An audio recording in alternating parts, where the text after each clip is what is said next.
So the first question for you is like, who are you? Where are you from? And what sport and what's your journey in sports? Most definitely. So I'm Amobi Okugo, first generation Nigerian American, born and raised in California. Played soccer. Fortunately, I mean, grew up playing soccer and basketball and volleyball and track, 1 week of karate, but soccer was a sport that took over. And who am I? I'm a son, I'm a brother, I'm a friend, I'm an ideator, entrepreneur, a builder. But I feel like all in all, I like to consider myself a multi-hyphenate facilitator. So whether that's telling stories, bringing people together, helping people do projects, I like to facilitate, and that's what I'm trying to make my name as, a facilitator. How many years of professional soccer did you play? So I played 12 years, 12 years professionally where I was actually getting paid, but I would consider myself like a pro, like since I was 13. When I first got called into the youth national team, that's kind of when soccer changed and it was more like, all right, you're in this for real. So pro 12 years, but since I was 13, I was living that pro lifestyle. And I know we had just mentioned like that transitioning, but what was it like to play 12 years of professional sports? Like, what did you learn across the way of preparing your mind and your body? What are some lessons that you can share for athletes out there who The want to do biggest that? lesson I'll say is this: it goes quick. Like I remember my first day getting drafted, and then now, like the day I retired, it goes by quick. Because you're in the cycle: preseason, season, off season, preseason, season, off season. So you don't really have time to like really embrace it, and that's one of the biggest regrets that you'll hear athletes talk about. It's like, just like really just embracing the experience, embracing the locker room, like really taking advantage of that camaraderie, those connections. So for me, that's one thing that I would say. But the competitive nature of like the grind of, going to battle with your teammates, with your brothers, the ups and downs of the season, the win streaks, the losing streaks, the getting out of the losing streaks, the suspensions, the tournaments. That's what you remember, and that's what you take away. Especially with me being on multiple teams throughout my career and being able to travel all over the world.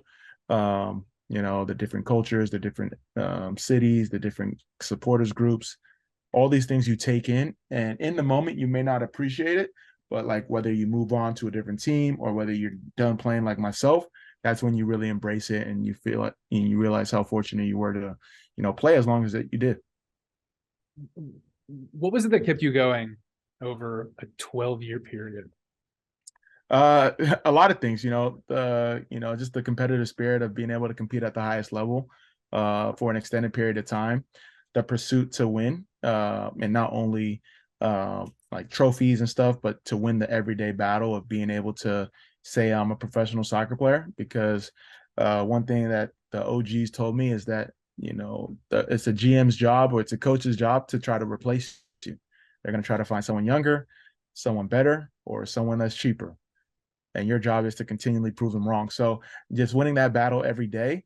And then obviously, you got to have the selfish motivation. I was very fortunate to get compensated, pretty well during my career. So, to make money, to support my family, and to do things that I want to do. So 12 years, you're playing 12 years. And what was it where you're like, okay, I'm done? I found my second game, and I'm still playing the second game right now. But business.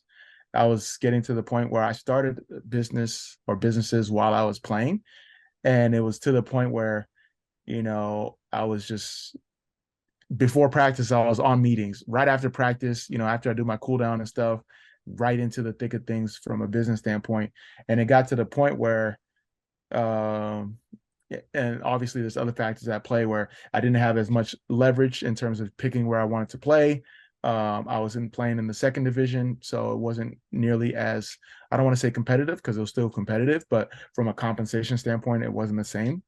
And I was in a space where this business was taking over, and I was getting recognized for things I was doing in the business space. People were asking me like, "Wait, so do you still play?" And because I was like immersing myself in the business world. And I just decided once our team had folded in Austin, which was a great city and I have a great time there. Decided to, just retire. And the thing, I probably would have still played if the Austin team didn't fold, just because I love the city and I love the balance that I was able to have because of the coaching staff and the front office staff that were willing to support, some of my efforts off the field. And I couldn't find a similar situation after that, so it was like, all right, let's go all in. Were you prepared mentally for not having soccer to go to anymore as what seemed like an outlet, right? You started businesses, there were things you wanted to do away from the game. Like, were you ready to walk away at that point? Yeah, definitely ready, but like, even if you're ready, you're still never prepared. And I know you can speak to it, like you could set up all the things that you need to set up. You can have a job waiting for you right after you retire, but there's still like an adjustment period. And I would say the adjustment period takes anywhere from 24 to 36 months. I'm not even 24 months in, to really get into that. Oh, wow. Like I'm removed from this space. So it's an ongoing process. And the thing I would say is, like, no matter how much you prepare, you're still gonna, there's still gonna be an adjustment. What are those things that you're going through currently? Like, I'm 5 years out, and I watched the documentary about the Israeli Olympic team that like I was a part of, and I got to see myself in the background and go, oh, that was me in a past life.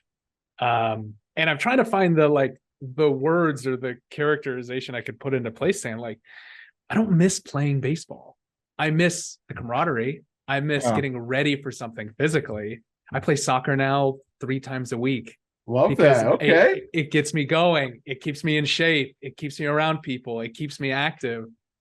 When you're a little bit newer out of the game, but you did play longer than I did professionally, like, what are those things that you do that allow you to go, okay, cool, like I'm in that next chapter. I'm focusing on business full time. Is it just like the pursuit of the success in business for you? Is it what you're doing on online and on social media, or is it more okay, cool, like I'm done with that chapter and I'm ready to move on to the next thing?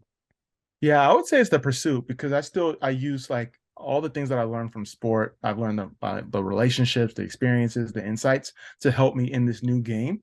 But now it's like, all right, how can I take this first game, almost think of it like as like the first quarter, and how do I bring it into my second quarter? And that's really where I'm finding the most, not only success, but the most motivation, where it's like, all right, I'm trying to get a speaking engagement, or I'm trying to close this deal, or I'm trying to like do a collab. What are the things that I'm going to take away from the things I did in sport to apply to business? Because at the end of the day, business is a sport. But the best thing about this sport is that it's it's a little bit more open. Like the barriers to entry are a little bit less than making it professionally as a professional athlete. So that already gives me the motivation that I can do this, and try to build for whatever that is. Everyone has their different pursuits and passions and purpose. But for me, I know what mine is, and that's kind of what plays a role. I think another thing that I do is like, and to get that competitive spirit, I try to give myself challenges. So like whether it's like 75 hard, or I just signed up for a marathon at the end of the year. So trying to figure out ways. I play in the men's league, like I'm still playing soccer, but not to the level of obviously professionally. But my philosophy when it comes to fitness is anything but the treadmill.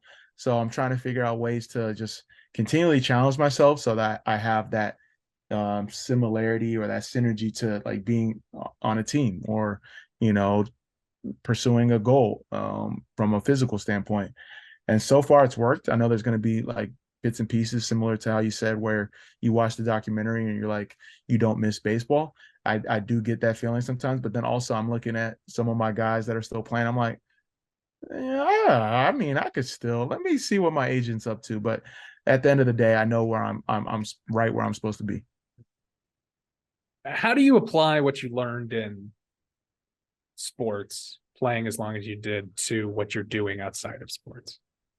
Oh, that's a great question. I would say in any way I can, whether it's, all right, how to build a team, how to, and one thing that's big is how to like motivate and how to take constructive criticism, how to take, different types of criticism, because not everyone knows how to do constructive criticism, how to give criticism, how to stick to a deadline, how to navigate different people, in sports, you have people from all over the different worlds, different cultures, different ethnicities, but you all know like we're coming here to win. So how can you do that similarly in business? How to hunt, how to hunt for deals, how to get what you want, how to, get in front of people. As you can see, I'm always on LinkedIn. So there's ways to go about it. So those are things that I've taken from sport that I'm applying to my daily routine right now. I wanted to kind of bring it back to like your time playing and really hone in on a specific component to, because I keep coming back to the duration, man. Like I played 5 years technically professionally. You played like 12. Like that's impressive. Like it's amazing. And I just want to dive into that. To be fair, Yeah. I started a little bit early. Yeah. Sure. And it still counts, man. Like Yeah. I guess in total, like my college plus pro was 9. Oh my God. I'm dating myself now. But I would love to really walk into some of the topics that we ask our guests on our podcast is like preparation. And so we'll go through a few topics first. What was your routine and how did it evolve over time? Yeah, that's a good question. So for me, I was like this. I know baseball players are really superstitious. So I was kind of superstitious. So in terms of routine, game day routine, I would sleep in, have a good breakfast, depending on where we're at, do like, the walk and stretch, get the legs moving, and then I would chill. Fortunately for me, I would either be doing homework because I was still in school. That's something that I took pride in because I left school early, that I continue my education, or I'd be working on my business. And then I would have my pregame meal, 3 to 4 hours before we had to head to the stadium, or no, sorry, 3 or 4 hours before we had to go to the game. Um, Take a shower, and then on my way to the game, call my parents. My mom does my blessings. My dad will try to give advice or just wish good luck. After the game, I usually either have like a book that I'm reading or I have my headphones in listening to music. And then when I get on the field, obviously we have our team warm up, but I do like my own specific type of warm up before we do the team warm up. Before I get on the field, dap everybody up. I would do like this weird three hop, sign of the cross, sprint out to the middle, and that would be good. And there would be sometimes, oh yeah, 3 hop, untuck my shirt, sprint, spray water on my face. Yeah, that was my thing. And there, like, it got to the point where my teammates would be like, "Yo, here's your water." It'll be a cool thing. So yeah, that was my pregame routine. And then how did you handle failure? Oh, next game. I mean, for me, to be fair, I had a pretty like steady Eddie career. It wasn't too many ups, it wasn't too many downs. Like I never had to have like a knock on wood, like a season-ending surgery or season-ending injury. Going into my rookie year, I barely played, but then I finally broke through. From there, signed a new contract, dealt with some trades and stuff like that. Like in the moment, looking back, like, all right, these are things that I had to deal with, and maybe I didn't deal with them the best way. So in terms of like failure, it was basically like just grind through it. Like this is what an athlete's story is all about. Are you gonna, complain and cry, or are you gonna, and not to say like it's, people shouldn't cry, but I think I use my emotions to like harness hard work. So I remember my time in Kansas City. I barely played. I got there. I was traded, so I was kind of upset. I got traded because I just signed a new deal with Orlando, and I was wondering like, all right, why does Kansas City want me? Because they were already pretty situated with the positions that they had. Got in, had to work my way into the lineup, played, got injured, and then it was like, all right, I got to get healthy before the end of the season. Portland, it was a similar situation. I got picked up. It was a similar situation where they already had their players. I had to grind. So it was just like the athlete story, you just got to grind, you got to roll with the punches, you got to see it through. But if you know your North Star, and then it makes everything easier. It's funny how some of the things that you're mentioning, if we weren't talking about sports, you can just say it's in business, right? Oh And yeah. I would love to kind of hear from you how you apply some of those scenarios. Is there a specific scenario where you're like, okay, this is a lot like when I played? I can think of it every single day. Like if I have to do a presentation, I prepare for the presentation as if I was preparing for a baseball game. I will go through my same routine because it's what I built. It's what I'm used to. Yeah, and I had to learn the hard way because soccer, like there's things that like naturally you've played players enough. Like year one, think like going into the film session is different from year 5 than year 10. Like, oh, I know those guys, I know how to play, whatever.